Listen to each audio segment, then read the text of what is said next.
messages that they used Yes. to receive from Michael. You told during a TV show that you also got these kind of messages. It was Not only me. Yeah. that was the way Michael used to talk with friends. Yep. Tell us more. Well, I think that's what I was saying. This is one-sided. They've turned something that was very innocent into something Was common for Michael? common. I mean, yeah, it was beyond common. Besides my brothers, besides fans getting them, besides hairstylists getting them, besides bodyguards getting them, this was something my uncle did. If he appreciated you, he let you know. And he used the word love all the time.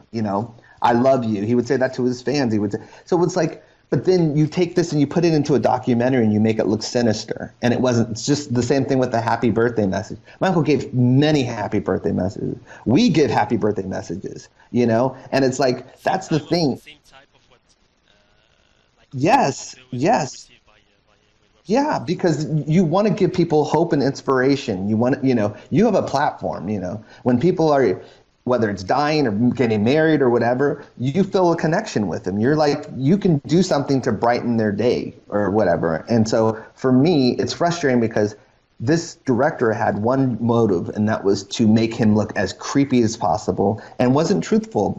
If they would have seen that, and that's why I said love faxes or love letters, these are letters of thanks and letters of encouragement and letters of this. He even on one of the faxes says, tell Chantel I love her too, which is Wade's sister. But it's like, it's crazy that they would take something so innocent. It's like, it kind of scares me that it's like, what have I written to fans now? Because now anyone can come after you. And say that these were sexual messages. Yeah, he did something to me because he wrote that I really care about you and I want you, to be happy.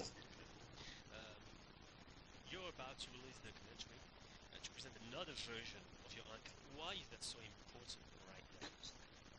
I think it's important right now because, as I said, there's many, many, many, and I would say decades of lies. The 1993-94 thing in terms of is one of the biggest lies of all time. The settlement.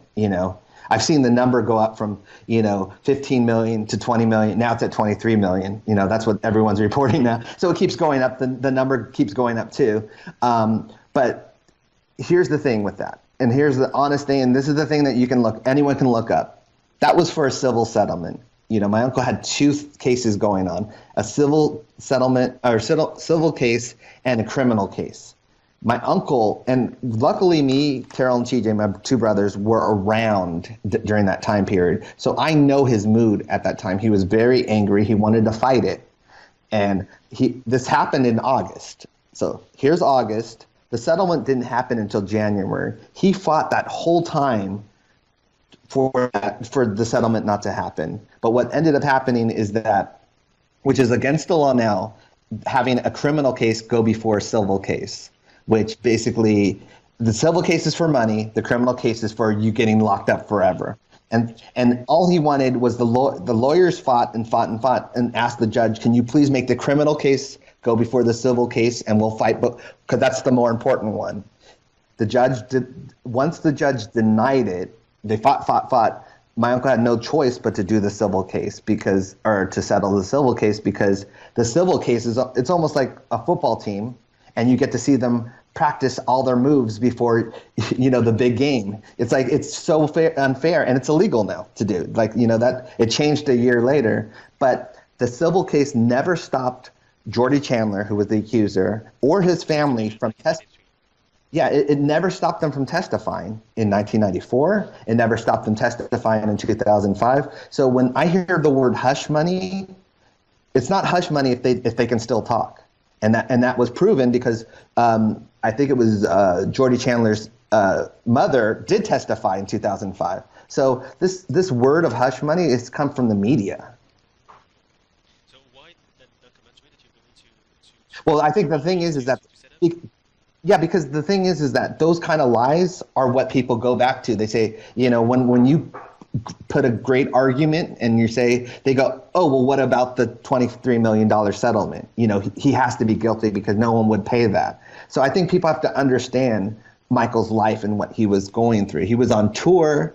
If he stopped his tour, he was making X amount of money a show, and it made more sense to stay on tour and finish the tour and make more money than stop the tour and do a settlement or a civil case. So you need to explain that in your documentary. I need to explain that, and I need to explain 2005, because I think the media didn't do a great job of explaining it. The media wanted him to be guilty. The jury saw it right away. They saw, his innocence. And so, but there was something between inside the courtroom and outside the courtroom that what the media reported that was completely different. And I think a lot of people will need to see that. Yeah. We haven't heard and seen so much from your cousin, Paris, Prince, Yeah. Yeah. Why? How do they cope with that hurricane?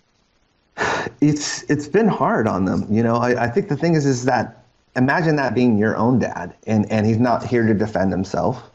You see that the media wants him to be guilty right before they even see it. They want him to be guilty.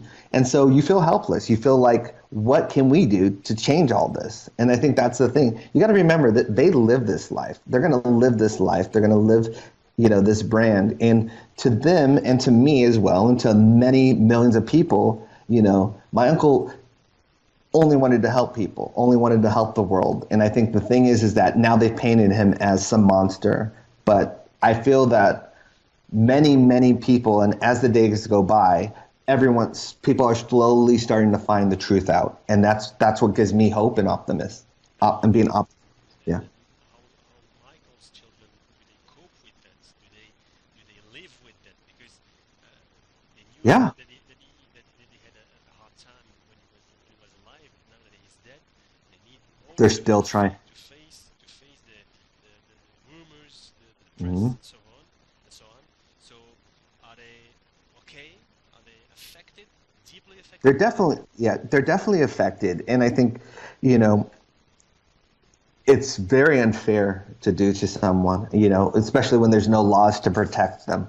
I think the thing is that if there was a law right now saying that you could be sued if you lied, or if, from slander or libel, I think none of this would have happened because they would have had to come with facts. There's not one fact in the documentary, not one fact. It's all about feeling. It's all about how they sell you on something. But they don't give one strand of evidence. They don't. Just testimony, exactly, just testimonies. And I say, if you were in a court right now and you saw the prosecution and you watched their testimony, and then all of a sudden the jury had to decide, it's like, where's the defense's case? Of course everyone is swayed because they only heard the prosecution. And I think that's what this is. This is a trial by public, and it's like, the defense hasn't even gone yet. And so once they hear our side and they hear how they were lied to, I think it's going to change. But why these two men speak right now, 10 years, publicly, 10 years after Michael's death? Why now? Because 10 years? I think that's one of the reasons. I mean, I can tell you honestly, I always felt that something was going to come out in the 10-year anniversary. It's too much of a media gold mine for something not to come out on Michael's 10-year anniversary. I feel they thought tribute shows were going to come out, so let's do something to damage him at that time period. I also think that with the Me Too movement and the Time's Up movement in America, I think they are writing that. In a way, it's a perfect time for them to come out with the believe victims, at all costs. There is always people that lie in that. And I think it's very dangerous just to believe it. I think it's very important to listen to victims, or listen to people that are accusing, but that I don't believe in believing anyone blindly, anyone. People lie for less than that. People kill for less than that. Than hundreds of millions of dollars. Since the first airing of the documentary, there's been consequences like for The Simpsons, Canadian radio don't want to broadcast to air any Michael song anymore. That's unfair for you?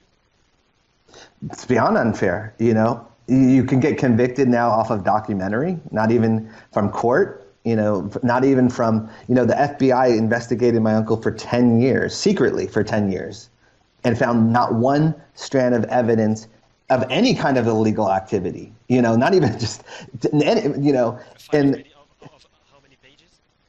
300 pages. Yeah. And it's like, not only that, but then my uncle was the most scrutinized watch person in the world. And it's like, with all these hundreds of employees, and they want the public to believe that from all this, my uncle was this magician that can that can hide this from the world. And that's the thing. And so, yeah, it's been hard in that way, because I feel like the media has one, and I say the media, I mean certain media. There's been certain media that's been incredible for us. So I don't mean to lump everyone in, but I feel like the majority of the media, they want him guilty because negativity sells. So, and some of them want to stretch it all out. So they want this to last as long as possible. And if tomorrow there are other radio stations, television, who says, okay, right now we won't air any Michael song anymore. We won't pay tribute to Michael 10 years after his death, he's passed away. What would be your reaction? I would say I would look into it.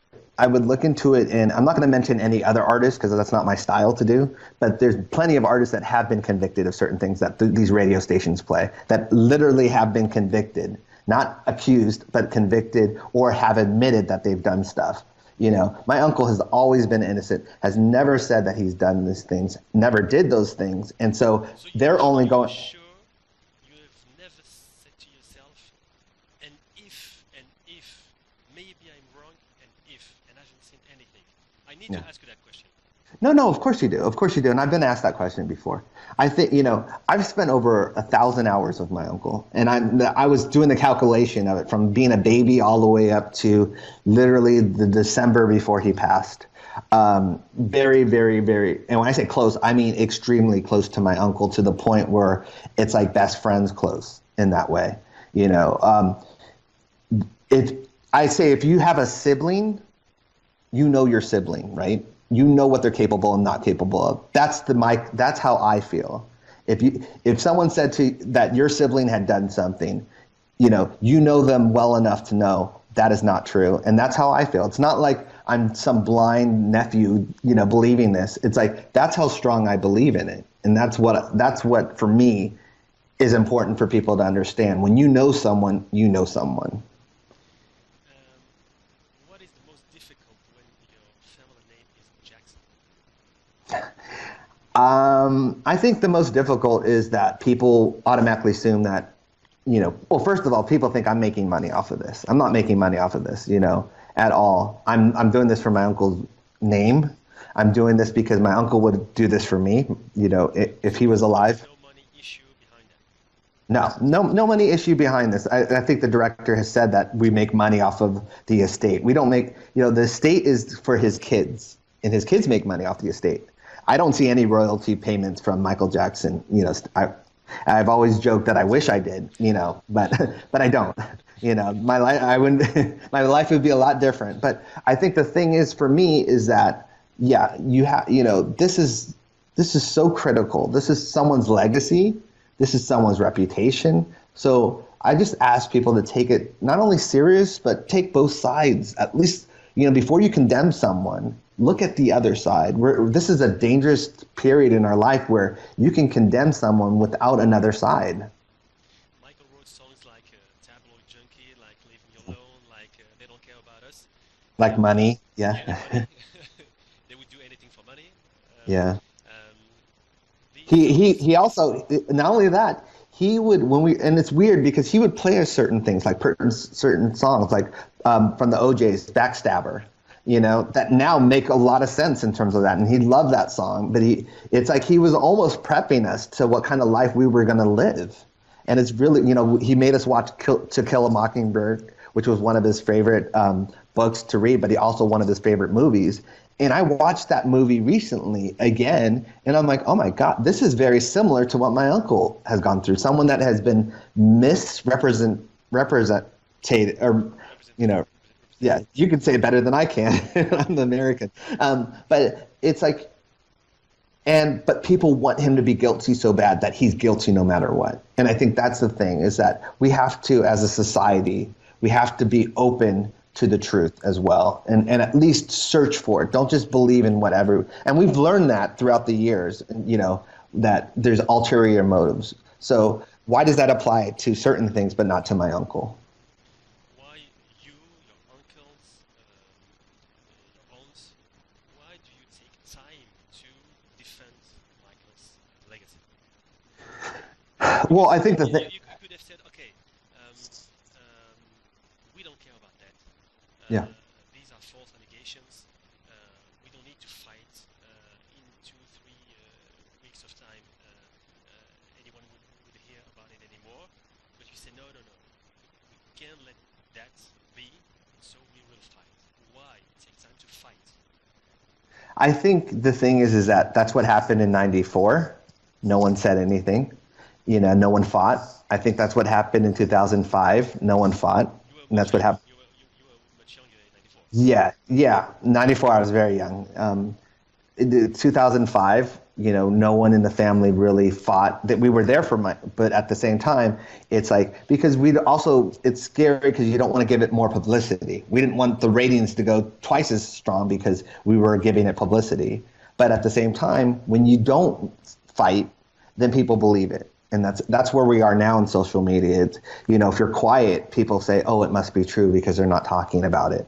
And so this is a different pace for our family to be out in front talking about it.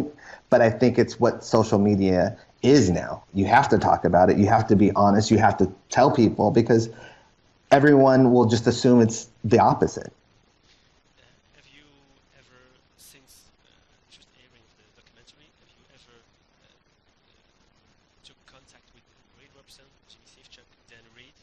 Have you ever tried to reach them, to talk with them, to have I would say, a conversation with them? I thought about that. I have really nothing to say to them. Those kind of people in the world that want to hurt someone that much or hurt a family that much, I don't want to be part of that anymore. And that's the thing with me. I've in UK, I was supposed to be on the same show that Dan Reed was on, but I don't do well with that at all. Like I'm very hypersensitive to people and that kind of energy, and I don't want that around me. That for someone to do that and to know they're doing something like that, that's a kind of different kind of energy that I do not want to be part of. One last question I need to ask you. Since the trial of 2005, Hmm. since his death in 2009, 4 years, and it was like he was dying literally, physically and Hmm. mentally. Do you think that these two cases, 93 Jordan Chandler, 2005 Garvin Agizo, do you think that it killed him? I know it did. As I said, I was around for the 1993 when I saw him deteriorate in front of my eyes. The only thing that helped him during that time period was he was still on tour. So he would get on stage and see all this love from the fans, and that kind of, yeah, and that kind of re-energized him. But behind the scenes, it was destroying him. And Elizabeth Taylor said the same thing when she was alive. It was literally destroying him, to the point where I think 2005, I lived at Neverland. So I saw the deterioration because my uncle, was very sensitive. My uncle was a sensitive person. My uncle couldn't believe how he had done so much for people and these same people had turned against him. He didn't understand that. And he didn't understand how the world and I say the world, I mean the media, because he saw the love from the fans, but he didn't understand why the world was or the media was so fixated on making him look this bad. He wasn't bad. For you, he was a normal person. Not only for me, for hundreds of people, people that aren't even our family have come to his defense. People that knew him, people that not only knew him, that worked for him, that got fired from him, people like that are coming to his defense. And coming to his defense because he's no longer here to protect himself, but also coming to his defense because they knew him. And I think that's the key. You know, a lot of these people that are condemning him are strangers. They just saw a documentary, you know. Even Dan Reed saw he's a stranger. He didn't know Michael at all. He didn't even know anyone that knew Michael. You mentioned that during the TV show. You mentioned that. Yeah, it's, you have to go with the people that knew you, that were around you. And that's how, if you want to know the person, go around the people that knew him. There's just like I say, if there's a funeral or something, I went to one of my friend's funeral and I didn't know the mom very well, but I heard everyone talk about the mom, and I felt like I knew the mom after that because she was praised and talked about how she was. That's the thing. You have to look into that as well. And online right now, all you're seeing is people talk about how wonderful my uncle was. You're seeing strangers say that he's a monster and that, but look at the people that worked for him or didn't work for him or just, were a cancer patient and that, it's like there's so many stories. So it's like, I think people need to look into that too because character does matter.